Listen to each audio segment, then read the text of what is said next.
So let's welcome Blake Mallen to the show now. His family lost their home in the Pacific Palisades area. Blake, you have been very vocal about the fire hydrants there in your neighborhood. Not having any water there to help save your house. First, please let us know that we're very sorry. I hope you received that. How are you doing tonight? Well, thank you, Chris. I appreciate that. And just hearing your segment and before talking about the water, it's hard to hear. But yeah, I'm not in the middle of a fire right now. Flames aren't all over the place and embers aren't flying like last week, but it feels like we're in a fight. Spent the morning at Marquez Elementary with my kids' school community. It also burnt down, trying to figure out their next steps and just being surrounded by a lot of families like mine that are completely displaced. And so to answer your question, we're doing our best with what we have. I can only imagine. Again, thank you for being here.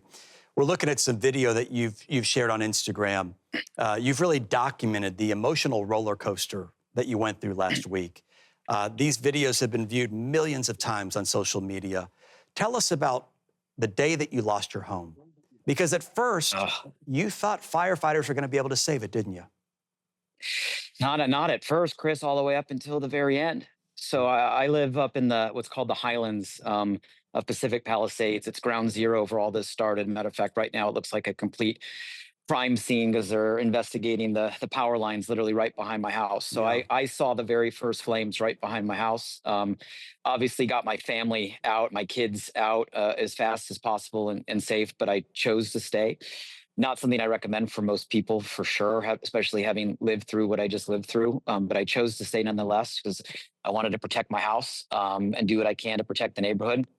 And words aren't going to describe it. You've seen the footage on my Instagram. You've seen the footage all over the news. I mean, from Tuesday, watching the flames come in from all sides to Tuesday night, having it be completely surrounded on all sides, and the winds. I've lived in California my entire life. I'm a SoCal native, 44 years. I've never seen winds like that, and it was Armageddon. It was absolute hell. Yeah. I mean, it looked like a movie.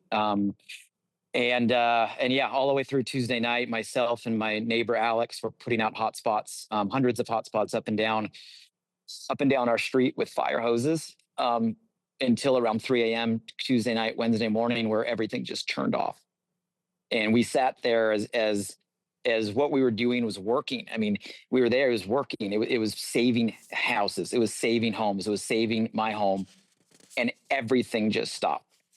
I spent Tuesday night going up and down, finding fire trucks. There were fire trucks patrolling the area, knocking on windows. They're all parked, like literally knocking on windows of fire trucks saying, "Do you have water? Can you help?" And every reply was, "We don't have water. There's nothing we can do." And then all the way till Wednesday morning, where we thought we made it in the clear. I mean, the only thing we had left after the water went out and we exhausted the buckets out of pools was just prayers, just sitting there, "Please stop the wind. Please turn on the water." And we made it through to Wednesday morning where the skies were clearing, the winds were stopped. There were structures on fire. I mean, structures all around, but we'd made it through. And then a couple houses down, the attic, I saw the attic start to catch and smoke start to come. I found a fire in the area. They just didn't have water. Had they had water, they would have been able to put out the attic fire and kept it from jumping from house to house. But you can see it online all the way down to the very last minute. Firefighters, they did everything, Chris. They did everything. Yeah. They were in my house. I saw firefighters put in my attic, put on masks and tanks and go into my attic. And there's a hydrant right across the street from my house. The only thing worse than watching my house burn down, and it was everything. It was a paid in full house, and everything that was in it, all our life and all the memories, is absolutely knowing for a fact that had there been water, my house would have been saved. That street would have been saved. The firefighters that fought with me to the end, they said, like, had we been water, it would have been saved. Yeah. Let me just jump in here, and again, thank you for sharing your story, and I hope there's healing for you that comes out of just talking about it. And I'm, again, from one man to another, I hope that's the case for you and your family. But you said you've lived in Southern California your whole life. I've heard from so many people who have lived there their whole lives, and the Santa Ana winds aren't new. Wildfire season isn't new. Do you feel that your state and your local governments were fully prepared? how could anybody feel they're fully prepared? I mean, I live in one of the most expensive zip codes in the country. We pay some of the highest taxes out of any state, right, in our country. And to be sitting there, we had heroes on the ground, Chris. We had heroes on the ground. We had trucks on the ground. We had hoses in hand. We had homeowners like myself there winning and ready and willing to do anything we possibly could. We didn't have the resources. We didn't have the water. You can have all the heroes you want, but if you don't give them the tools, you don't give them the water, they can't do their job. So no, I don't feel like we were prepared. And then I hear you're talking in the earlier segment about the empty reservoir since whatever date, since January, the decisions people are making. I mean, I just hope the truth comes out and the facts come out. And, I hope this is a wake up call for needed change because God knows there needs to be change. We'll keep digging. I give you my word on that. What's next for you and your family?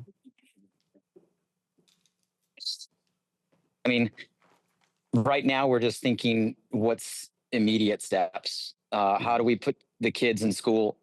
Where do we go next? I mean, it's been amazing. You see, I'm standing in my sister's driveway in Santa Monica right now. I mean, these are boxes that some of our community have sent through, an Amazon registry that my sister and family set up. And it's been amazing, the light and the support of the community around us. So for us, it's being strong for my kids. My wife and I setting the right example because I have a 9-year-old and a 6-year-old boy, girl, Grace and Sadie.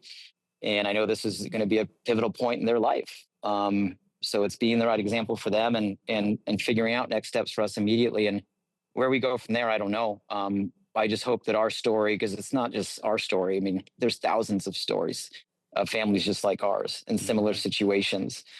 And I hope all of this wakes up whoever needs to be woken up and the message gets to whoever it needs to get so we can make change. So situations like this are prevented because this didn't have to happen. The only thing worse than watching my house burn down is knowing that it could have been prevented. From losing everything I've worked my life for is knowing it could have been prevented. That's the scary thing. Thank you for sharing your story with us tonight. The devastation in your community, it's heartbreaking. I mean, I've got no words, but please know that we are praying for you. We're praying for your family and your neighbors across Southern California who are still hurting tonight. Thank you again. Thank you, Chris, for everything you guys are doing. You bet.